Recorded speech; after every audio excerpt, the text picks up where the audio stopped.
All right, so I'm settling into my drive here. I'm gonna go up to Mount Whitney area. I don't think I've been exactly in that area of California, and I've got a couple days, so that's where I'm headed. And I've got like 100+ miles on this one road, so I can focus on recording, talking, relaxing, stopping for breaks, blah blah blah.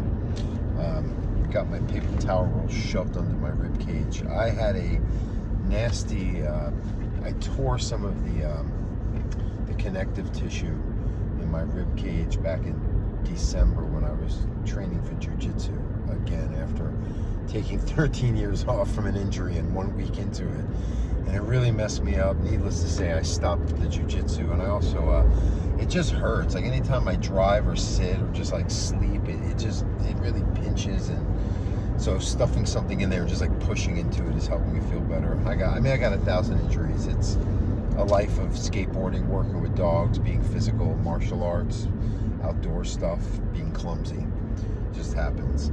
So let's see, I'm just talking about life, I guess. Driving, I've got this house. It was my primary home in Alaska. I bought it a little over almost 4 years ago now, or about 3 years ago, about 3 years ago.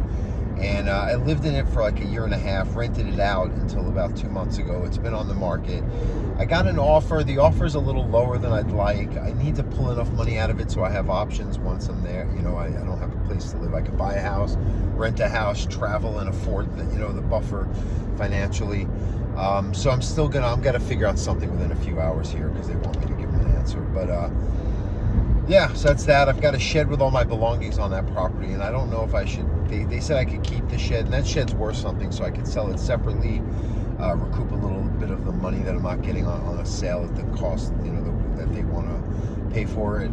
And my belongings, I've got some things I can sell, donate, whatever, but a lot of things I got to keep. They're sentimental. They're just things I can't replace, and I don't want to get rid of them yet. I want to downsize if I'm going to travel, because I might just travel. I might just do a lot of online training, work more on online content, and do things related to that, and we'll see. Yeah, I know it's my problem. I got to figure it out. I'm fortunate because I have the dog training thing, and I've got my career and expertise, and I could go anywhere and do it, or I can do it online like I do all the time anyway. So that's all that I'm thinking about lately, or at least lately on this ride. Yeah, I don't have anything really particular to talk about. I just figured I'd turn the camera on and just share a little bit here, but I'm going. I got this little cutie. Is just, look at that sweet face. She's just resting. I love my little girl. And we'll find some kind of wilderness area to enjoy, I'm sure. Maybe we'll find a hotel or camp out. I don't know. Let's go where the wind takes me. I want to live like that more. I'm tired of all these bills and obligations and repairs and dealing with this person's personality because they have to help me with this, and that person's personality because they have to help me with that. I'd rather just be in peace and be around the dogs and help the few people that want some training, and give some things like my book and all these other offerings that I'm trying to work on and complete, so I can just be able to spread what I have in here out there, and maybe make a few dollars in the process and give me some freedom, both mentally and physically.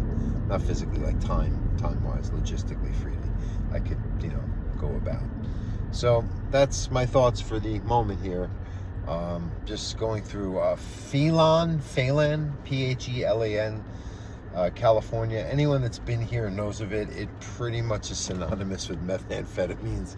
It's funny because I just wanted to look up on Google like Phelan meth, and it's like the first thing that came up, and it's like Breaking Bad vibe. Like people have trailers and they hook generators up to them and they do meth labs and stuff like that. It's sketchy vibe. I just thought of it because I've driven through here and people know, and it's like out in the desert. No offense if you're from Phelan. I'm sure there's plenty of nice people here too, but if you're not from Phelan and you think of Phelan, whatever, you think of meth.